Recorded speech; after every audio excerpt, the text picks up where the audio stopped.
Welcome to Breaking Through Health Barriers. This is your host, Dr. Terry Wenner, bringing you education, motivation, and inspiration for healthy living. I'm a registered nurse, a health podcaster, blogger, and video creator, and I'm so glad you decided to listen in today. In today's episode, episode 15, I will be interviewing a special guest, Lauren Wenner, and discussing how to stay healthy during a relocation. In today's highly mobile society, people don't tend to stay in one place for their entire lives anymore.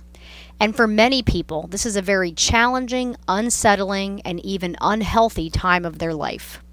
But it doesn't have to be that way. And Lauren Wenner gives us 5 tips as she shares personal stories of how she stayed healthy through several recent moves.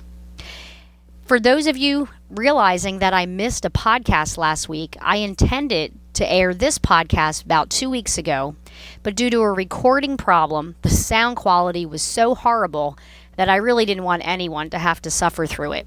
So my gracious guest, Lauren, was willing to re-record, and this time we have a great audio podcast for you. So let's get to it. So for this next section of our podcast, we have a very special guest with us today. Her name is Lauren Wenner. And as you guessed it, yes, she is a relative. She's my daughter, my oldest child. And the reason that Lauren is joining us today for staying healthy through a relocation is for 2 reasons. First of all, she is definitely someone who believes in staying healthy and really works hard at maintaining a healthy lifestyle. But secondly, she's also relocated and lived in 3 different states in the last few years. So she's had that experience, that personal experience of relocating. So let me just tell you a little bit about her before we let her jump in with some more details.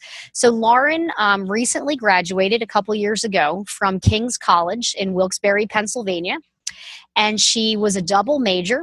She had a finance and accounting double major, and she was also studying economics as a minor. So she graduated very high in her class and was able to land a job before she even graduated. She currently works in the finance industry, and I'm going to turn it over to her to add some more details. Lauren, it's wonderful to have you with us today. Thanks so much, and you did a great job of introducing me. So thanks for having me today. And as she said, my name's Lauren. I'm 25 years old, newly graduated, about 3 years out of school at this point.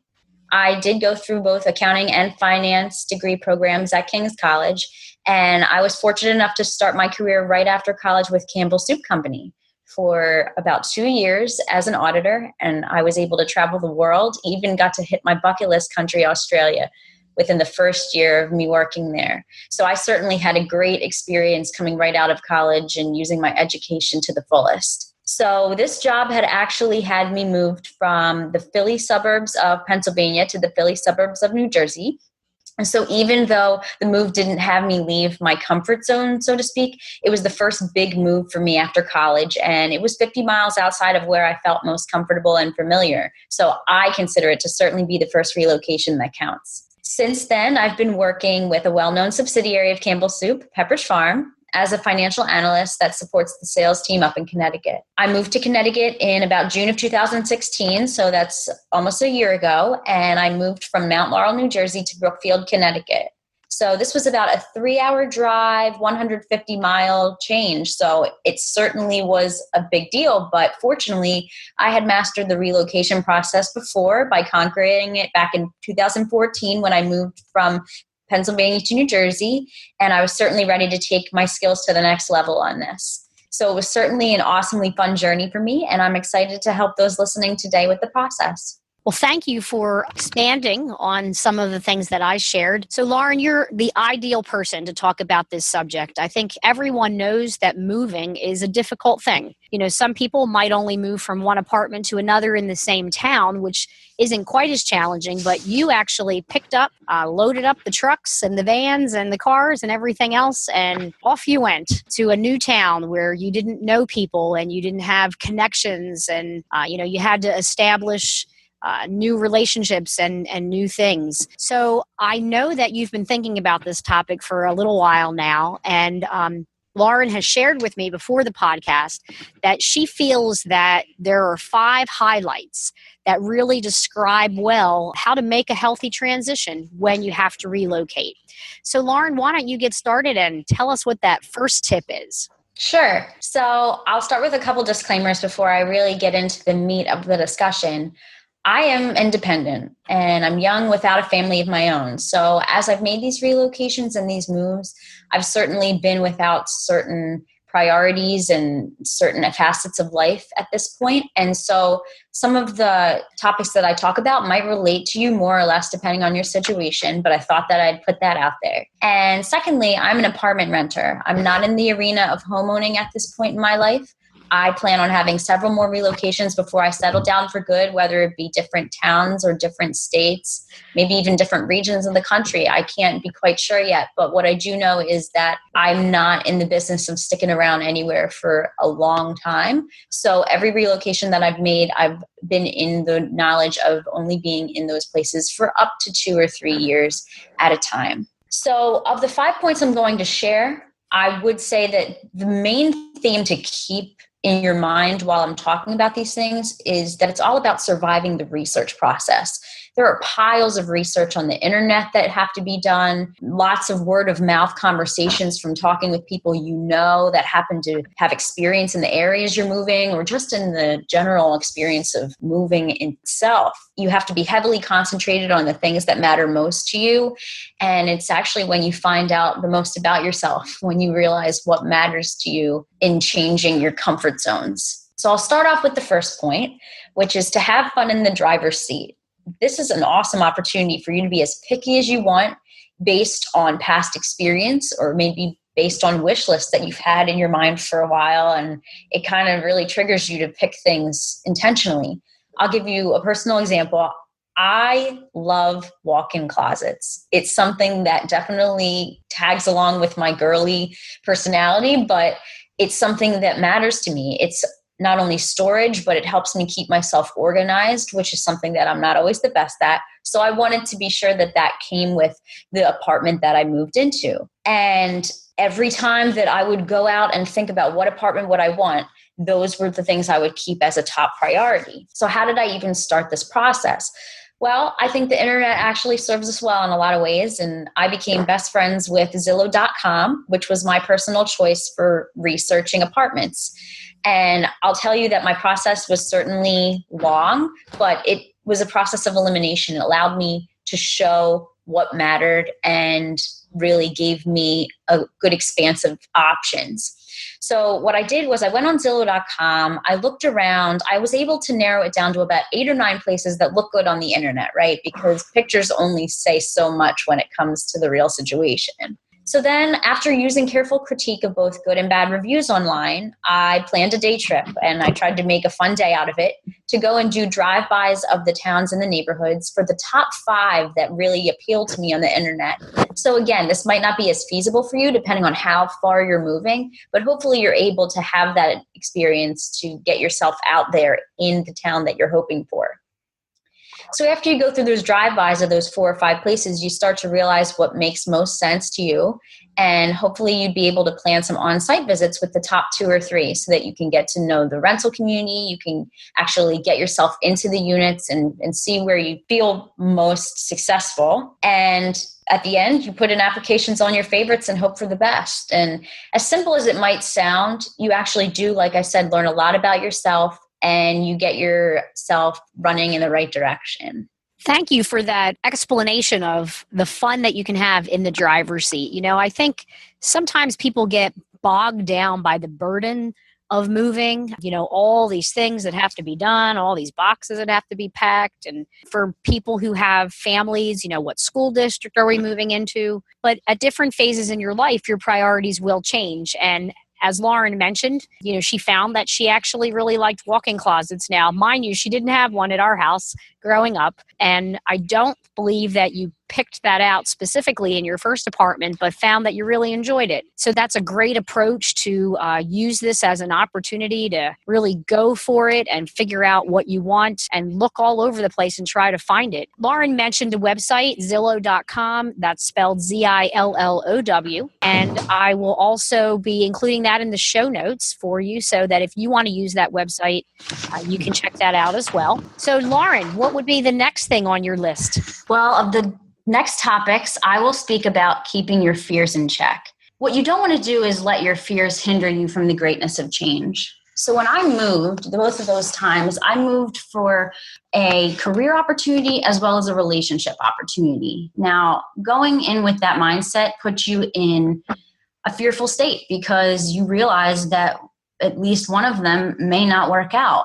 But the hope is that at least one of them will. Otherwise, you wouldn't be willing to go and make that move and that change. So this provided me the courage to be excited about my moving process and the new lifestyle ahead of me. With a move comes the opportunity to reinvent much of what your life looks like currently. You might see something about your life that really just doesn't appeal to you. Maybe it's a characteristic about your personality. Maybe it's a physical attribute.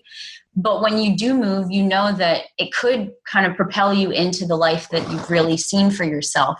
And changing the location that you live can be the biggest stepping stone to changing the bad habits that you have and moving into something good.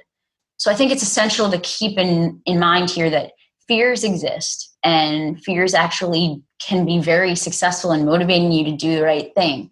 But if you let fear overcome you, you'll never make that step and that change. So in being able to stay healthy through the relocation, I think it's important to keep fears in mind, but never let them overtake the joys that come with changing your life around. Thank you, Lauren. I think that word overcoming is really an important word that too many people just kind of lose track of. We can't escape fear in life. We can't escape challenges that come our way. Acknowledging that they're there and planning to overcome them is an awesome approach. I've encountered quite a few people in my life that let their emotions control their situations. And as Lauren said, emotions definitely can be helpful.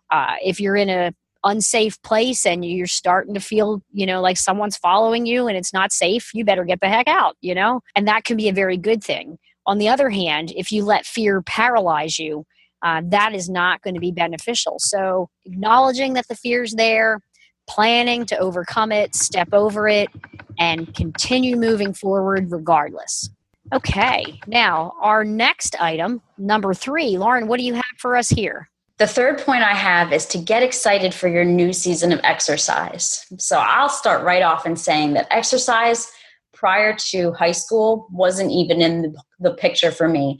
I really didn't succeed at sports, and I felt like running a mile was worse than taking a midterm exam in high school. It was just something that was really hard for me to get into, but I did realize at some point that my health was taking a toll because of the fact I wasn't engaged in exercise.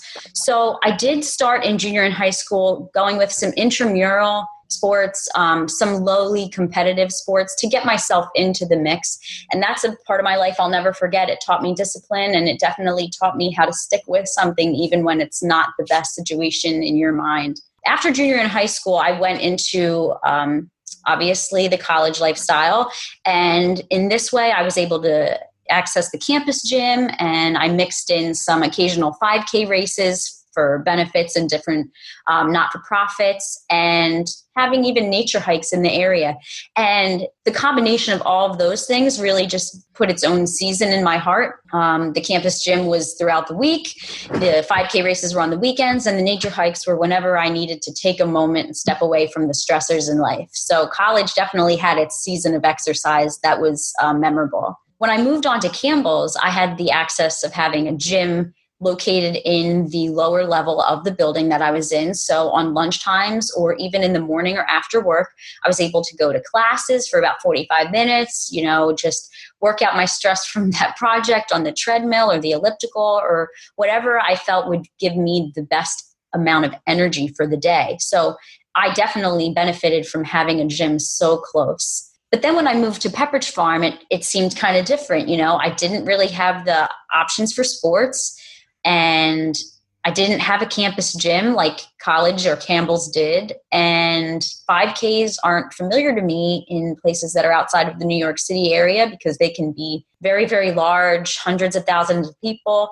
So I really didn't know what to do. And I actually found a really fun season of my life, which is to have a reciprocal gym membership. I go to Edge Fitness in both Danbury and Norwalk locations. I've chosen to do this because that way I can get the benefits of being a member in a gym that's both near my home and near my work. So whatever helps me get the exercise I need for the day and keeps it a priority, that keeps my workout plan exciting. If I'm at work, I don't want to hesitate to sign up for different things along the course of my day, because working with your manager to make sure that you can get to the gym is actually something you should really take consideration of. Now, that might mean just shifting hours. It might mean, can I come in a half hour later and stay a half hour later so I get that gym workout done in the morning?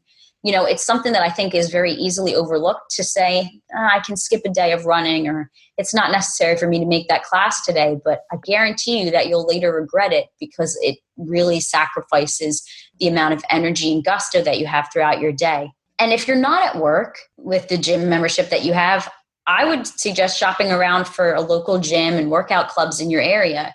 The number one tip I have to thinking about this is, where are the easiest places to get to? Gyms can have a lot of accoutrements and a lot of bells and whistles when it comes to the memberships they have. But bottom line, where are the equipment and classes that are the easiest for you to get to in your schedule and your busy lifestyle? That's another great example of how to stay healthy when you relocate. Now, I love this topic here because Lauren didn't tell us that we had a choice about exercising. She just told you that you should get excited for the new season of exercise. I do want to throw this out there for anyone who is not able to afford a gym membership at this time. You don't have to have one. You can be creative and find other ways to get some exercise in as well. I know for a season of my life, I worked in the mall, and after hours in the mall, early in the morning or later in the evening, the malls are empty, but they do allow people to come in for walking. You can go up and down the steps instead of taking the escalators and elevators, and really get a lot of exercise in that way too. You could even get a set of weights for your home. And if you don't have official weights, you can start lifting canned goods or paint cans or literally anything that you can find. But when you are able to afford it and have the convenience of a gym that has multiple locations, that can be a great thing. I know our family has a YMCA membership, and although we have our close to home favorite location, we can also participate in other locations that, accept our membership there as well if we are out of our general location. So that's a great thing. Now, Lauren, I did want to ask you, as I recall, you had other people in your life, friends, roommates, that were also interested in exercise and things. Can you tell me a little bit about that?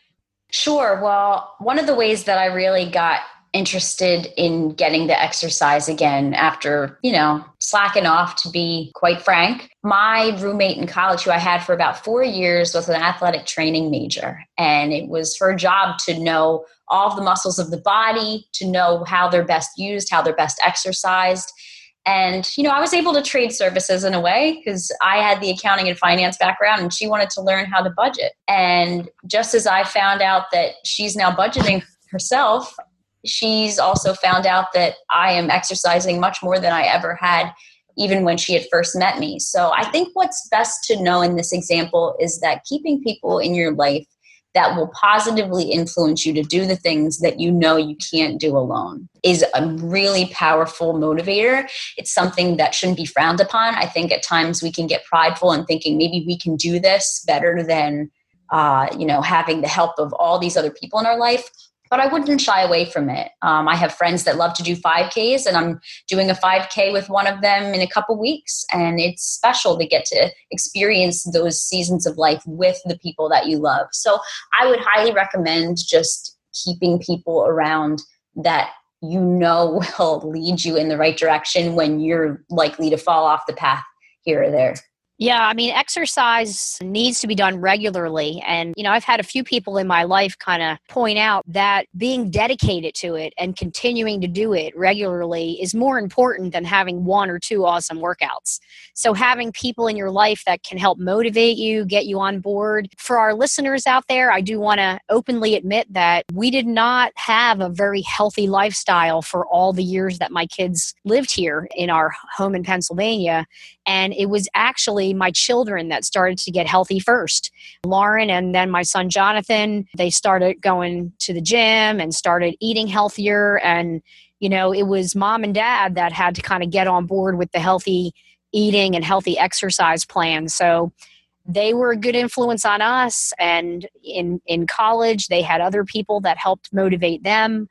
So you want to hang out with people who are going to get you on the right path and keep you on a healthy road. So that was really a blessing that Lauren had those friends in college to keep her on the healthy path. And it's also very exciting to know that your financial expertise were able to be shared with them as well. Okay, moving right along, we are up to tip number 4. Yes. So tip number 4 is to shamelessly reach back to family and friends. So I live alone, and it can be difficult on some days. And the thoughts kind of drive myself nuts at times when I start asking myself questions like, for as lonely as I feel, why did I make the move? Was it really all worth it? Even though that might not be the case in your house, this might not be your first scary thought. Where would you want to turn in a time of trouble, a time of doubt, a time of wondering if this was really the right call or not? I find a lot of strength and hope in a particular plan that I have where I make it a point to call someone at least once a day, even if it's for as little as 10 or 15 minutes, that could really use it. Not somebody that can help you, but that you can help them by giving them the phone call. And think of it as your time to think of someone besides yourself and spend more time asking about their life than belaboring points about yours and any worries that you have. These are going to be people in your life that are going to support you regardless of the distance between you, and will even appreciate if you leave a voicemail if you can't reach them and you end up playing phone tag a lot of the time, which I seem to be a victim of all the time. These simple actions are more valuable than you might think. And I can give you a perfect example of how this plan works in my life. I set time throughout the week to call my grandfather in Pennsylvania. Even though I love to talk to him as it is, he's recently widowed within the last year, and he certainly loves getting calls and voicemails that I give him about 3 times a week. I also do it right in the morning, which is the time of the day when I seem to be the most attacked by all sorts of dreadful thoughts. You wake up in your bed and you're dreading a project you have to do, you're dreading a meeting, a conversation, you're dreading exercise, whatever it is, you start to have negative thoughts in the morning, at least I do. And the way I combat that is even before I get myself out of bed, I whip out my phone and I call my grandfather at 5:30 in the morning, and we have the best 20-minute conversation about how each other's lives are going. And we don't talk about a lot of the negative things. We actually talk about a lot of the fun things we're going to do with people, the encouraging things that are happening in our lives. And it is the best way to start out your day and completely combat all those dreadful thoughts and the doubtful thoughts that come of, was this the right call? I think that over time you start to realize why you're in the places you are, and that every season is there for a reason in your life. So while you're trying to figure that out, why not put that on the back burner every once in a while and think about friends or family that could really use a touch from you in the form of a phone call or an email or a text. And just know that as much as you miss them, they probably miss you just as much. So keep your friends and family in mind, and don't think that it's weak of you to have to do that. I think it's perfectly normal and natural. Another excellent tip, there are just those people in your life that no matter where you go or what you're doing, they're always going to be there for you, always rooting for you and wanting to hear the wonderful things that are going on in your life. I think of a friend that we have that is currently living in China. And she's doing wonderful things, educating the children there, organizing a particular facility that works with underprivileged children. And she does wonderful things. But every once in a while, she does share how separated she is from people in her hometown, people in her home church, her family and her friends. And so sometimes she's just super excited to have somebody reach out just to say hello. Doesn't have to be for any particular reason. There's nothing that is expected of them. But knowing that people care is a wonderful thing. And it does help you to take the focus off yourself for a little bit. There's a saying that, it's better to give than to receive. And I found that to be true. You really do reap more rewards sometimes when you're not worried about it, when you're really worried about giving instead. And so, Lauren, that brings us to our fifth tip for how to stay healthy during a relocation. What do you have for us with this one? Yes. So my fifth and final tip is to seek out spiritual support early on. So I grew up almost my entire life in church. Ever since I can remember, it was either in my hometown church in Waxhaw, Pennsylvania, or it was the church that I attended in college, or the church that I attended in New Jersey. Wherever it was, I seemed to always have a home church, and wherever I find my heart. So what I did when I moved from Pennsylvania to New Jersey was I took the opportunity to look at some search engines on the internet, again, using the internet as our friend. And I looked to seek out some churches to visit while I was in the area for the first few weeks of each relocation. So before I moved to New Jersey, I thought, what looks like a fun place to get to try out and to test out? You might hear the phrase church shopping, which seems a little bit kitschy. But I think that what it really means is that you're, again, taking the opportunity to be in the driver's seat. You know what you spiritually need to get through your day. For example, in the last step that I just talked about, I make sure that it's a priority to spiritually support myself by going to the phone, going to a friend, making that call, and having that relationship connection. Some people are just looking for inspiring songs and messages to get them through their week. Some people are looking for those groups that you can meet with throughout the week. What I found is that the mistake I had made in the past with moving to New Jersey is that, unlike my home churches, I didn't start out seeking ways to get involved in those churches. So even though I was proactive in searching them on the internet and actually attending every week or as many weeks as I tried, I didn't get involved in the volunteering. I didn't get involved in the home groups. I didn't get involved with people in the area because I was a little bit too afraid, to be honest, to reach out my arm and extend my relationships outward. And I have to tell you that quenching your spirit does not necessarily mean that you have to be in church, but I've found that you are most yourself when you reach out for the things that call your name most. So in my case, it was that volunteering. And if I knew that I could reach out and volunteer and find ways to do that, why wouldn't I have done it sooner? If you know you can make your life or your day better, why wouldn't you? So I would encourage you that as you're in the process of all the busyness of moving and getting yourself to a place of homeostasis, feeling normal and natural again, make sure that you engage in the activities that are most like you throughout your day, throughout your week, throughout your time there. When I moved from Pennsylvania and New Jersey, I still look very fondly on the memories I made there. But making memories doesn't happen by you sitting at home wishing that you could have your past back. It comes through you actually reaching out, trying something new. And there's no shame in trying something only to find that you don't like it. I've done that many times. To be honest, I've even went to Bible studies that I've only went to once or twice without realizing that it really wasn't for me. And then I finally decided to seek out another one that was completely on the same page with what my spiritual needs were. So have no fear in trying things and finding that it's not right for you, because you really do find the most out about yourself through the entire process. And that's how I would say you can stay healthy through a relocation. Well, thank you for that last tip regarding spiritual support and getting right in there. Lauren's really shared with us a very well-rounded approach. I'm not sure that she realized this when she was developing these 5 points, but I'm going to recap them for you. Have fun in the driver's seat. Keep your fears in check.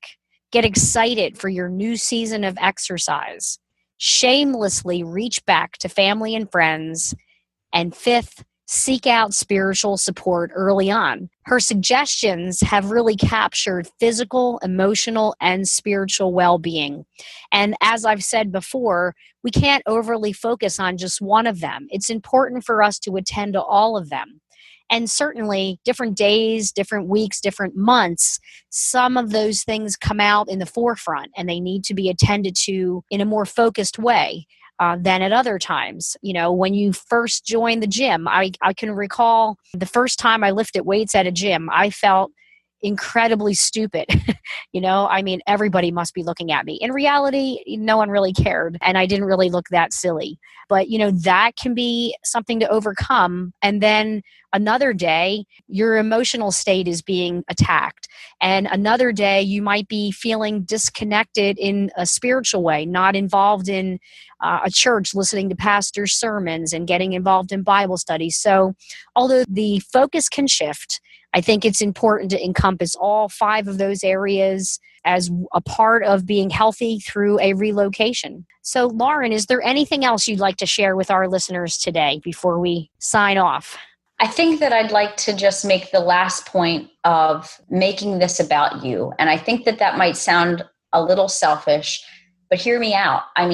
When it comes to your life, you're the only one that can make the right decisions for you. I think there are a lot of people in our lives that we really want to take advice from. We really want them to be the sole source of truth in our life. But to be honest, you know yourself better than anybody here on this planet. And I wouldn't recommend that you take all of the steps in the light of others' advice, opinions, hopes, and dreams for you.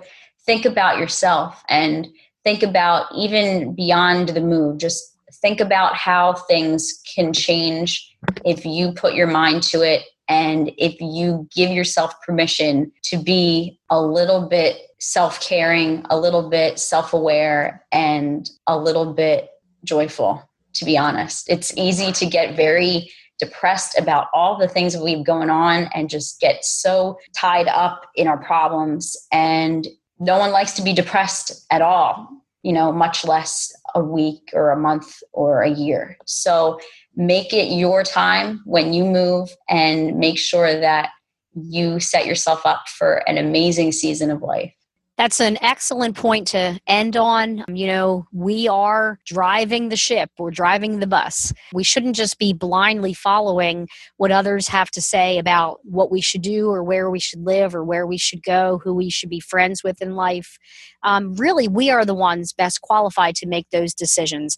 I'm not saying that you shouldn't listen to the advice of friends and family that really have your best interest at heart. But take that in as just a piece of information and use it to make your own decisions. So, Lauren, we just thank you for joining us today. Your personal experience and your heart for healthy living has really given us a lot to think about. So hopefully for our listeners, whether you're planning a move in the near future, know that one is coming someday, or you're trying to help a family member or friend get through their move. We hope that you'll share the information that you learned here today and use it to help other people have healthy relocations. So thank you, Lauren, and we're glad you're able to join us, and we hope that you'll be able to join us again in the near future. Yes, thank you. Please keep me on your roster. Excellent. And for the listeners, I'm going to include a link to Lauren's LinkedIn profile so that you can connect with her and follow up if you'd like. Also, if you have any questions or any comments on what you've heard today, please feel free to post it in the comment section on the website. Again, we just thank you, Lauren Wenner, for joining us today, and we hope you have a wonderful afternoon. Thank you very much. Well, I hope you enjoyed that session with Lauren Wenner, and I hope that you're prepared for any moves that you have in your future or any that you help a family or friend with. And if you haven't done so yet, be sure to subscribe to Breaking Through Health Barriers so you don't miss any episodes. And if video is more your style, you can also find my weekly health mentoring moments on YouTube. This is Dr. Terry Wenner, and together we're going to break through as many health barriers as possible and live happier, healthier lives. Until next time, enjoy each and every day you're given.